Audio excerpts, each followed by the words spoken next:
Section 5.9 is all about hyperbolic functions. They're kind of like trig functions, except they're actually real valued functions. I don't remember if we went over this or not, but this, for instance, the sine of x is actually defined as a function of e to the imaginary power or complex power. Um, this actually opens up an entire brand new, well, multiple brand new fields of study, which are totally interesting. Um, but notice that there's also an I in the denominator, whereas the cosine doesn't. The difference between the sine and the cosine is the I in the denominator, and sine is subtraction, cosine is addition. The hyperbolics follow the same pattern. There's no I in the denominator, there's no I in the powers, but the hyperbolic sine, some people say sinh, and I'm going to say that, although I hate saying it, but the hyperbolic sine and cosine, notice all of the 6 trig functions, when they're hyperbolic, will have that h in there, sine hyperbolic of x, for instance. So it's a real valued function. And as you get higher and higher in your math classes, especially once you hit differential equations and maybe in some engineering classes or whatever, when your answer becomes a linear combination of e to the power and e to the negative of the same power, then you can write your answers as linear combinations of hyperbolic sine and cosine. This is when you have unknown coefficients, because you can always rearrange them in a way that will be a combination of these two guys right here. Now that's beyond the scope of what we're doing in this class. Right now we're just taking derivatives and integrals, okay? The graph of the hyperbolic sine looks like this. Your asymptotes are e to the positive x over 2 and e to the minus e to the minus x over 2, because that's the two functions kind of in, sorry, pointing to the wrong thing. Those are the two functions that are in this combination here. So these graphs act as asymptotes, and your hyperbolic sine crosses at the origin and continues up. Let's check that. If we plug a 0 in for these x's, e to the 0 is 1. So we get 1 minus 1 over 2. Done. That's just a 0. So although we will not be graphing these, knowing what the graph of hyperbolic sine looks like for small values of x and the hyperbolic cosine, knowing what they look like, will help you evaluate integrals and derivatives when the time comes, because you're almost always finding initial conditions, which means you're plugging in 0 for x. So you'll know cosh crosses at 1, sinh crosses at 0. It really makes life easier if you remember that, okay? So, and notice that your asymptotes here are e to the minus x over 2 and e to the plus x over 2, which is this function and this function, which are combined in the cosine, hyperbolic cosine. All right, the other 6 trig functions, the tangent would be the sine over the cosine. So when you put the sine hyperbolic over the cosine hyperbolic, the 2's in the denominators cancel, and you end up with this. The secant hyperbolic is just the cosine upside down, and the cosecant is the sine upside down. Identities, I'm not going to make you memorize them, but it would be beneficial for you to derive these a few times for yourself. Once you derive them for yourself, you'll see how it works. But you see the difference. If you're subtracting the hyperbolic cosine squared minus the sine squared, it equals 1, whereas with regular, you're adding, okay? And this just works through the process Um, if I have the cosine squared, I have to FOIL out the top. It gives me a 4 in the denominator. When I multiply the outers and the inners, I'm going to get e to the 0, which is just 1, and I'm going to do that twice. So if you write it all out step by step, you should be able to see it. I recommend that you do that quite a few times. And when you distribute that minus sign, your e to the plus 2x cancels, your e to the minus 2x cancels. You get 2 minus a negative 2, which is just 4 over 4 equals 1. So if you take that first Pythagorean identity, cosh squared minus sinh squared equals 1, and you divide each of these pieces by the cosh squared, this becomes a 1, this becomes a tangent squared, and this becomes a secant squared. So you can see there's a relationship between the tangent and the secant, just like in regular trig functions.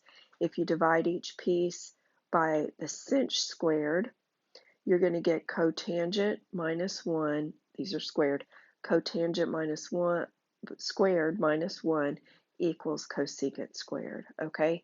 So you don't have to memorize these, but if you memorize one, then you can derive the others quickly if you ever have the need to.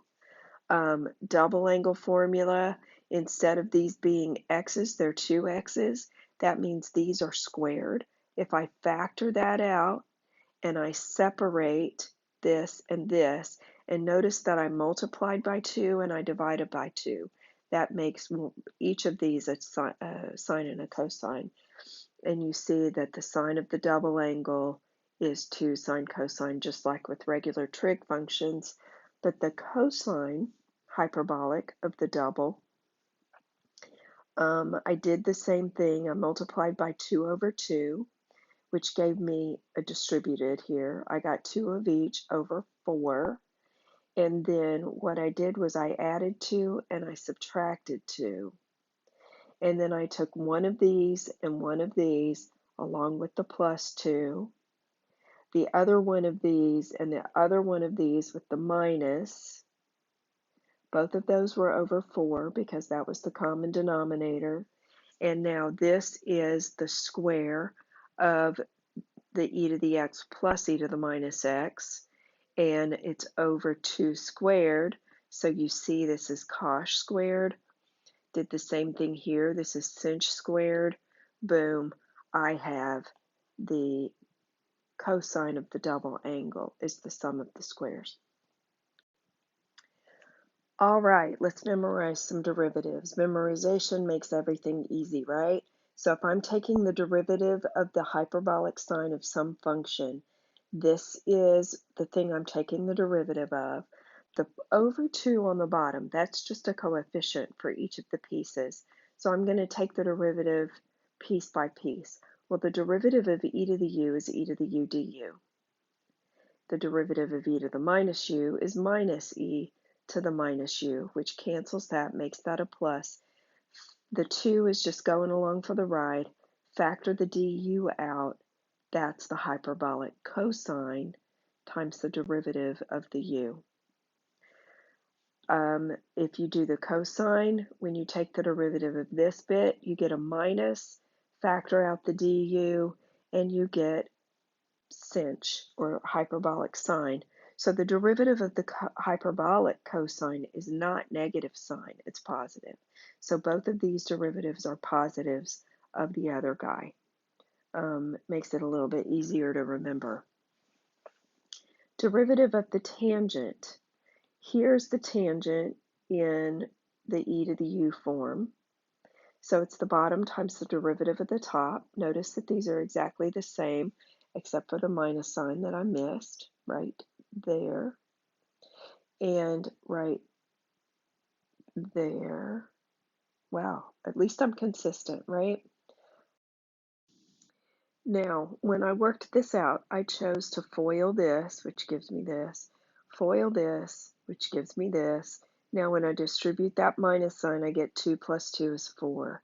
This is a square of 2 over the sum of the e's, right? And that is the cosine upside down. which is secant squared, which is the derivative that we're comfortable with when we take the derivative of the tangent. So it's the same for regular trig and the hyperbolics. Now we've done the derivatives of sine, cosine, and tangent here, and we've gotten all positive answers. The other three hyperbolic trig functions give you what you would expect, but they're negative, okay? So as with regular trig, it's anytime you take the derivative of something that starts with C, you get a minus, but with hyperbolics, you get the minus with the secant, the cosecant, and the cotangent, all of the inverted ones. Notice also that if this was over 2 here and 2 here, so over 4, that would be cosh squared. And if this was over a 2 and a 2, so over 4, that would be sinh squared.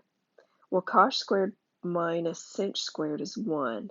So if I multiplied this top by 4 over 4, then I would get a 4 in the top times cosh squared minus sinh squared, which would be 1. So it works either way that you look at it. Just the foiling and the distributing of the minus sign was the easier way to do it. So to sum it up, we've got these three derivatives and they're all what we would expect, but they're positives, okay? It's the other three guys, we get what we would expect, but those guys are all negative, so you just have to remember that. Now let's talk about integrals. If you know the derivatives, then you know the integrals because you can go backwards. If cosine hyperbolic is the derivative of sine, then the integral of this derivative, make sure you've got a perfect du, is the hyperbolic sine. And sine is the derivative of cosine. Secant squared is the derivative of the tangent. Secant tangent, if it was negative with the perfect du, would be the derivative of the secant. So when we integrate, we get a minus. Same thing with cosecant squared. We get cotangent without that square. We get cotangent with a minus sign. And cosecant cotangent, we get the cosecant with the minus sign. So these should all be easy to remember because you should know the derivatives and stuff already. Just keep track of what's negative. Okay, what about the integral of plain old tangent? Well, tangent is sine over cosine, and the sine is the derivative of the cosine, so we get the ln of the bottom. And along those same lines, hyperbolic cotangent integral, you're integrating the hyperbolic cosine over the hyperbolic sine. One is the derivative of the other, and you end up with the ln of the bottom plus c. Hold the phone. Let's make this absolute value. Why didn't I do the absolute values on the cosine part? Because the cosine, hyperbolic cosine is always 1 or greater, so didn't need them there. Okay, what if you had the integral of just plain hyperbolic secant? Well, when we were doing the regular secant, we multiplied by 1 plus, secant plus tangent on the top and the bottom, and we ended up with the perfect derivative on the top of what was on the bottom. That doesn't quite work with hyperbolics because of the mixture of the minuses. So let's think about what we actually have. We have secant is 2 over, let's see, secant is cosine upside down, so we're adding. Now watch this little trick here. I'm going to multiply the top and the bottom by e to the minus u. Sorry, no, I choose plus, e to the plus u. This gives me, I'm going to pull the 2 out, e to the u du on the top and e to the 2u plus 1 on the bottom. And it might be beneficial to see it the other way, e to the u du over 1 plus, watch this, e to the u squared. So if I choose a equals 1 and w instead of u equals e to the u, that means dw is e to the u du, and I'm actually integrating to dw, over 1 plus w squared. That is 1 over a times the 2 arctan. I ran out of room. Of w over a, right? So here's my little cheater box, and I can write my answer that the integral of the hyperbolic secant has nothing to do with hyperbolics. It's 2 arctan of w was e to the u plus c. Pretty cool, huh? So again, all you need to remember is your basic derivatives and integrals. You won't be integrating the hyperbolic secant, for instance. These should be easy to figure out. We don't do much with the hyperbolics, actually, but it sure is handy to remember that later on, and this is I'm going to do this in green because this is not something that you're going to be doing right now, but when you get to differential equations class and you end up with something like this, some unknown constant times e to the power and some unknown constant times e to the negative of the same thing, then you can always write these as a linear combination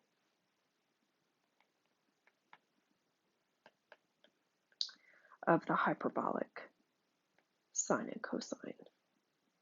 And the reason that we would do this is because it's so stinking easy to evaluate. Let's say you had an initial condition, plug that in.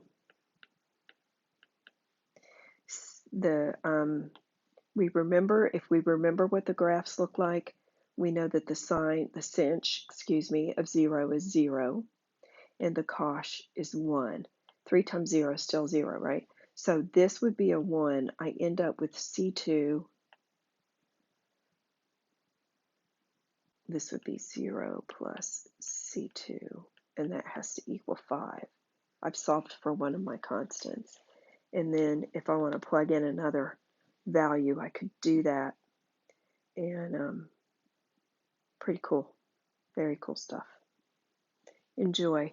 Watch for the test review soon.